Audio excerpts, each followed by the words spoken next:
In the battle of the billionaires to get into space, one man, Branson, is making more progress on multiple fronts. Sir Richard is hoping to celebrate several milestones at various Virgin Space enterprises. He is still planning to be aboard Virgin Galactic's debut spaceflight this weekend, incidentally beating Bezos by a few days.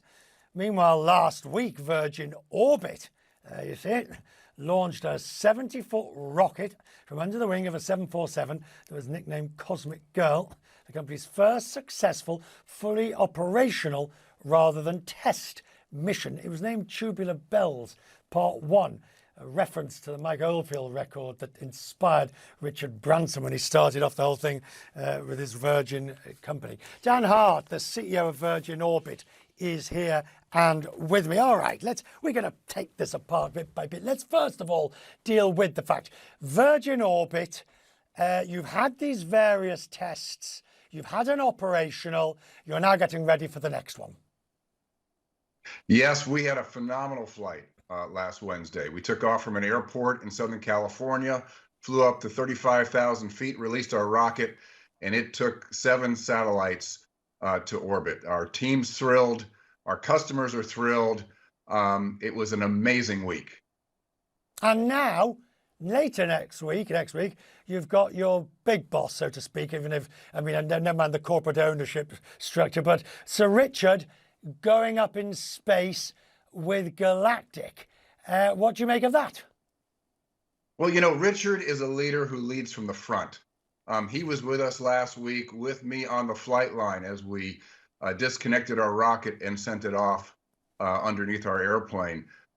It's no surprise to me, or I think anybody, that Richard would be the first one to take a flight as a passenger on Galactic. He's been planning to do that for years. We're all excited about it. He's thrilled over the moon, and we'll all be cheering him on next week. Dan, did he say to you in any way, I have to beat Bezos, I've got to get there before Bezos? Not at all. This has been a laser focus of his for years and years. So he's determined. He's in great shape. He's been training, and he'll be flying. Back to Orbit. Where are you going to fit into this? I mean, Orbit is eventually launching may be more reasonably cost, but the cost of getting Orbit up and running has been higher than other launching from rockets. So how do you make money? You know, there's a transformation going on in space. Satellites used to have to be the size of a small school bus to do any good from space. Now, a satellite the size of a microwave oven or a toaster or a dishwasher, any small appliance, can do incredible work, connecting us across the world, imaging, helping agriculture, helping us environmentally. Satellites are getting smaller, and so it's only natural that they want smaller rockets so they can get to where they want to get to, when they want to get to it. And we have a unique platform because it's also mobile. A 747 aircraft can take off from anywhere on the planet. And so we're incredibly excited. Our customers are incredibly excited. We've got a nice backlog of manifest, and we're thrilled to be getting into our normal operation. Can you make money at it? I know that's a horrible word when used with space, that God forbid anybody actually makes a profit. Can you make money? Oh, absolutely. I mean, the enabler for satellite capabilities in orbit is the transportation. And the buying habits of the small satellite community is changing. You know, these are companies or projects that used to be curiosities 10, 20 years ago. You know, making a small satellite, how interesting. Well, now these are businesses. They have revenue streams. They have requirements on schedule. They want to get to their orbit when they want to get to it, and they don't want to wait on the ground, and they don't want to drift for months and months in orbit trying to get to the right orbit for their business or their mission. And as you plan, I mean, I know this is a case of you've only just got the first lot up there, and I'm already asking you what you're going to do next. I mean, realistically, how many How many launches can you do? Because if it is as simple or straightforward, you can get all these rockets pre-built with their satellites in, ship them to where the 747 is, hoist them at the bottom of, and you're clear for takeoff.